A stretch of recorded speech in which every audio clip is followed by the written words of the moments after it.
to 5,000 square feet.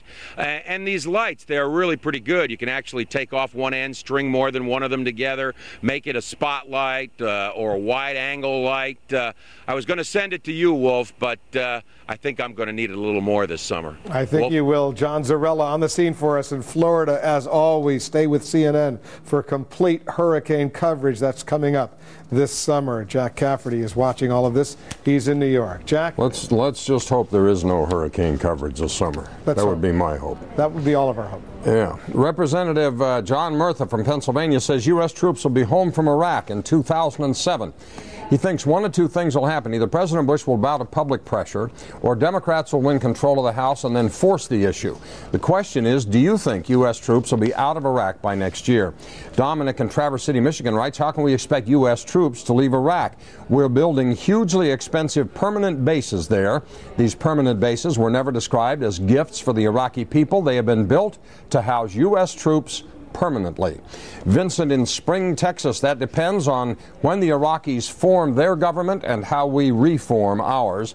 John in Atlanta, U.S. troops will be in Iraq as long as there's oil in Iraq.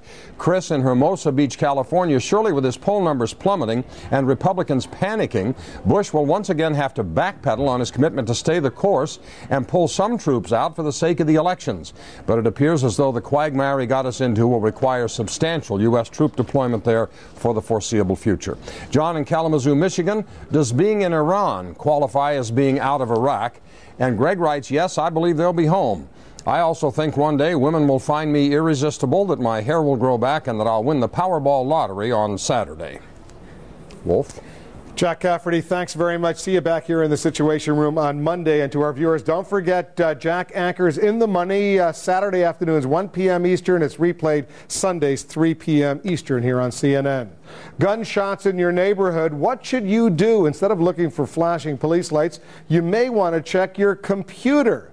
Today, Los Angeles is unveiling its newest crime-fighting tool online. Jackie Schechter standing by with the story. Jackie? Well, if you may want to check and find out if your police department has a blog. That's what the LAPD launched today, and the idea is to increase communication and transparency. They also want to use it in case of emergency to get the information out. Their website in total relaunched in March, and part of the popular features that have helped make this 13 million people visiting in a month to 30 million people visiting in a month are these interactive crime maps. Take a look at how something like this works. You touch on these little dots. These are different types of crimes, and it'll give you information. Now, they're not the only city to be doing this. We've also found the crime maps in Atlanta, and this will give you density of crime, not necessarily specifics. Also, San Francisco has a well-known crime statistic mapping site. This right here, if you click on it, will pop up information. As for blogs, not as common, but they're working up there. You can go to Boston, where they use it for crime statistics, incident reports, and daily news. We also found a blog in North Oakland, and also the LA Fire Department has a well-read blog. Go to CNN.com/Situation Report. We've posted all of these links for you there, Wolf. Jackie, thank you very much. Still ahead, Da Vinci Code controversy. This one's not over religion, but the portrayal of albinos. Jeannie Most standing by. She gets to the bottom of the story. Stay with us.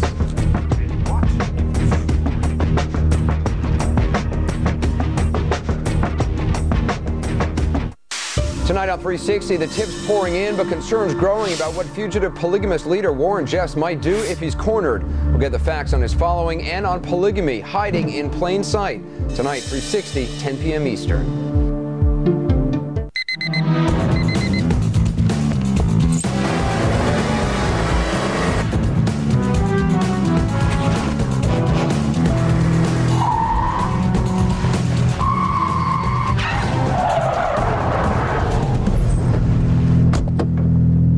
Good morning, Mr. Long.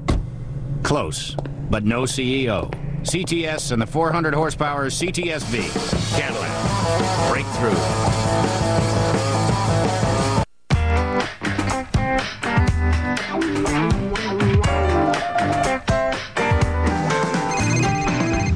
The Home Depot is giving you a good reason to decorate your ceiling. The third one's perfect. I love that one too. Right now, save 20% off select ceiling fans and lighting. With so many styles from brands like Hampton Bay and Hunter, you're sure to find the perfect accent for your room. Only at the Home Depot. You can do it. We can help.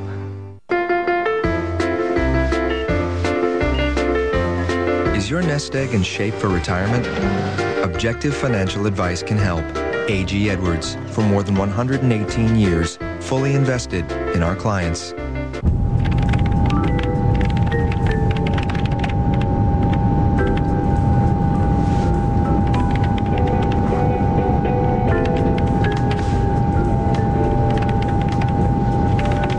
Wandering eyes off your laptop. Reassuring, removable 3M privacy filters. Now you see it, now they don't. Find yours at 3mprivacyfilter.com. Why do I like working here? I'm part of something big. I'm part of the future. I bring people together and send smiles, literally. Michael's my son. We have a good time together. Michael thinks my job is pretty cool. But what I like the most is that Verizon Wireless works as hard for me as I do for our customers. Through our tuition reimbursement program, I earn my certification. As I grow, the company grows. I am Diane Mundy, Verizon Wireless Project Engineer. It's very exciting to be part of something like this. Discover the secret of Nature's Tears Eye Mist, an entirely different approach to eye care without eye drops. Nature's Tears Eye Mist, just a mist, all natural, safe, convenient, no preservatives. Nature's Tears Eye Mist can be purchased nationwide. Here we go.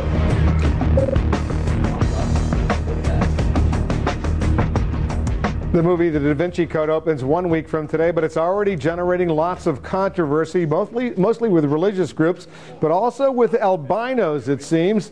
They have an issue with the film. CNN's Jeannie Mose has the story.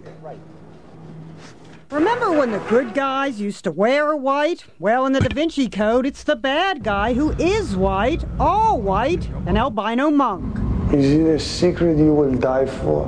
When Tom Hanks recently hosted Saturday Night Live, there was an albino bit. I object to the way albino monks are portrayed in your movie. I am an albino monk, and we're pretty creepy. But real albinos do object. They're sick of being the loner, the butt of a joke, or the creepy evil assassin. From The Matrix Reloaded to End of Days. He's coming for you.